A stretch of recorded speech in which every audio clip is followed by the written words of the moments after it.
Hey everyone, welcome to the channel. I'm just grabbing me a drink. And yeah, I'm not at home. I was thought about doing this inside, but my son was home and he was making racket. People going up. I'm in a little apartment, so there's people on my front porch walking around. Trains going by, a lot of noise. That's why I really don't like doing it at home. I'm hoping over the summer to do some painting and a little bit of remodeling inside to make it less noise, so maybe I can do it in another room. But throat's gonna dry. But I was gonna do it outside, but as you can tell by looking at the windows, it's rainy. Another rainy, glooming day. It seems like every single day the last couple of weeks we've had rain, and especially on my days off, the days I'm getting ready to record, it's just raining. And it's rather frustrating. We already got flood warnings going on. It's that time of year, okay? Around this time of year, there's always flooding, okay? So, yeah. But on my last video, I talked about me changing our attitudes about our jobs, and there's a lot there to unpack. That we're never satisfied with our job. I myself have had several jobs over the years, and usually it's for a variety of reasons. Especially when I was married is when I would really start looking for other jobs, because I'm trying to take care of my family. I'm trying to find what I can do to bring in more money so we can pay bills, we can pay off debt, pay rent, pay mortgage, whatever the case was, trying to figure out what is the best thing to do. And it wasn't really a class of job that I really wanted. At the time, I was really thinking about going back into medical field. When I was in high school, that was the path I started, and what ended up happening was, long story made short, I, came to Christ, got baptized, or at least, I was put under the water back then. I don't think I was truly baptized until just a few years ago. But anyways, and I started a completely different path. And being married, I was thinking, by way of money, if my wife could just be patient and help me out, was, just take some courses for a couple of years and learn radiology and possibly some nursing. That was an area that I was really thinking about doing. I'm actually still thinking about going back into that. For a variety of different reasons. But I'm relatively satisfied right now. I love what I'm doing. I love the people that I work with. So really, I have no desire to go into that. But there was a variety of different reasons why I was thinking about doing that. A lot of it was economic. But, I think a lot of people today, what happens is that they're so dissatisfied with their job because they see what other people have and what they don't have. Maybe what they're after is more respect. Granted, like I said, I'm a factory worker. There's not a lot of people still look down at working class people, at factory workers, at blue collar workers. And I think that's a shame, especially this week when I was just listening to Mike Rowe's podcast. And he was interviewing a couple of people, and they said, in their minds, it's not about labor costs. While you have all these jobs overseas, granted, what I make in hours, well, a lot of those people probably make in a day. But what a lot of people don't realize, it is a labor. We just don't have the labor here in the United States anymore. We have put such a damper on the working class that when people are approaching, graduating high school, they don't want to do that. They don't want to be a trash man. They don't want to be a factory worker. They don't want to be a lineman. And I'm going to tell you right now, those guys, a lot of these people, they make a lot of money. Okay? Some factories now are starting to increase their wages for their employees to hopefully retain the employees and hopefully to attract more workers into their plants, because quite honestly, there's a huge shortage of good workers anymore. Or Better yet, people who will just show up for work. But at the end of the day, it's all about what I want. It's like what we see what people have, and that is what we want. I've had a lot of people get after me about my car. They think I just have this great, wonderful car. It's a cool car, which is, unfortunately, it's not a car I wanted. I'm thankful I got it. It was marked down as used. It's a 2024. But unfortunately, it kind of falls under the category of sports car, and I don't like sports cars. I like to go hiking. I like to do some outdoor stuff, and unfortunately, when I'm doing that, I wanted something that has a little bit more of a ground clearance, so I can, if I have to go out to a field or the road to a trailhead is a bit on the rough side, I can get up to it a little easier. But I got what I got. I'm going to have to be content with it for now, and we'll see what the future holds. I am notorious for being the first owner of cars and their last owner. So, with that being said, we got to be careful about what I think a lot of the attitude that we have nowadays is we see what other people have, and that's what we want. I have relatives who make a lot of money, and they have really nice houses. They have really nice cars. They don't do what I do. They don't rent. I mean, they have 3, 4, 5 bedroom houses, 2 or 3 floors. They have, swimming pools, the whole 9 yards, or 100 yards, however you want to look at it. I personally don't really want that, because I know there's going to be a huge cost.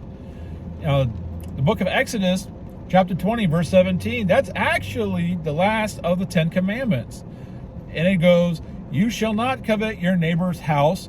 You shall not covet your neighbor's wife, or his male servants, or his female servants, or his ox,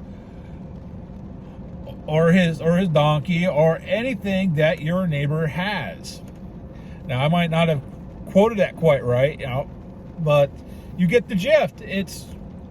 We see what other people have, and we think that is what we want. We think that will make us happy. At the end of the day, it won't make us happy. There's a financial expert, Dave Ramsey. I listen to his podcast and YouTube channel from time to time, and they always talk about lifestyle inflation, that when we start making more money, we decide we're going to increase our lifestyle. And that happened an awful lot with my marriage. Both marriages, it's the moment I was starting to make more money for us, it seemed like we started having more stuff. Like the bills, we weren't making a dent in the bills because we were buying other stuff. We were generating other bills because guess what? We had more money. And we don't ever really take into consideration the true cost of what it is that is going on. I have a huge thing with Travel Channel, and I love travel. I'm planning on my first international trip at the end of this year. Okay, but we got I blame Travel Channel. I blame TikTok, Instagram, all these other Food Network, all these other shows and networks and platforms that literally advertise and make people look like they got more than what they have. And it's just mind-boggling to me that people look at this stuff and they think to themselves, wow, if I just had that, life would be perfect. And really, at the end of the day, it's not that perfect. It's not that good. It's not well. Okay? A show that was really big when I was growing up in the 80s, and I want to say up until the early 90s. I really have no idea when it ended, but it was Lifestyles of the Rich and Famous. And I'm sure some of you out there are probably remembering this show. And Robin Leach was the host, and he was always going to these mansions and showing what the lives that these rich people had. The cars they had, the swimming pools. I mean, pools. They had more than one swimming pool. Some of them did. You know, when I was in college, I worked at a little Mexican restaurant, and the owner, this guy, he owned multiple restaurants and multiple different forms of real estate in the area. And in his house, he had a bowling alley. He had the money for it. But the question is, at the end of the day, is these things, having more money, having more, is it really going to benefit me? Chances are it's not. Okay? I really would love to have a more content life. I have a goal of this summer of, as I said, I am planning on doing some remodeling in my apartment, hopefully to kind of reduce some of the noise from the outside. And while I'm at it, is to just declutter. I have so much stuff. I had, a daughter move out last year, so we still have a bunch of her stuff. I have just some other stuff that I still need to go through. Some stuff that's broken that I've been hoping to repair or to get restored, and I just haven't done that. And so I haven't asked myself, am I ever going to be doing that? Am I going to be doing this, that, or the other? If I'm going to really be using this stuff? And probably most of it is going to be a no, that I'm not going to be using it. So I'm having to be moving it. I'm going to be moving it into another place. Probably the place will end up being the city dump. Or sell it. Do something with it. Because I'm trying to make more room, and I'm trying to make things look better. So, yeah. More stuff does not make you happy. It makes you more stressed.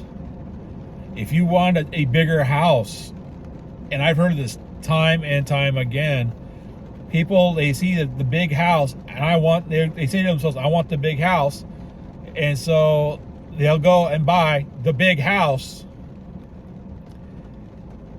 And what happens? Well, you got to fill up the big house. Okay? They're buying stuff to fill up these rooms, and probably about 90% of it they'll never probably ever use again. So now that's done and over with. I got to land the plane on this. So really, at the end of the day, it's not the job you have. It's this desire to want more. And really take the time. Ask yourself, that stuff that you're looking at, do you really need it? Okay. But when it comes to your job, okay, do ask yourself, okay, is this paying me enough to live? Okay. That's something you have to ask yourself. I can't answer it for you. Ask yourself, is this job, helping me live? In other words, am I able to buy myself enough food for the week? Am I able to pay my rent? I mean, I'm talking a medium rent, a reasonable rent. Okay, am I able to pay for my transportation back and forth to work? Am I able to pay for my utilities? Well, whatever the utilities are, whether, maybe you have to pay your Wi-Fi, and, maybe it's paying, like I said, the Wi-Fi, electricity, water, so on and so forth. Okay, these are things you got to ask yourself about your job. But at the same time, have a better attitude about your job, and stop focusing on what other people have. Okay? A new job is not going to solve your problems. It's probably going to create more if you don't have the right mindset. Okay? So, that's my beef. I just wanted to share that with you guys today. I wanted to, it was a bit of an add-on from the last video that I did. And we do need to start changing our attitudes at work about our jobs. Yes, some of them suck. And I'm still going to say in this video, like I did the last one, I think any customer service job is a horrible job. And kudos to those people who do it. But I do think it's a great job for people starting out in order to learn how to deal with people. So, with that being said, God bless all of you, and I'll see you in the next one.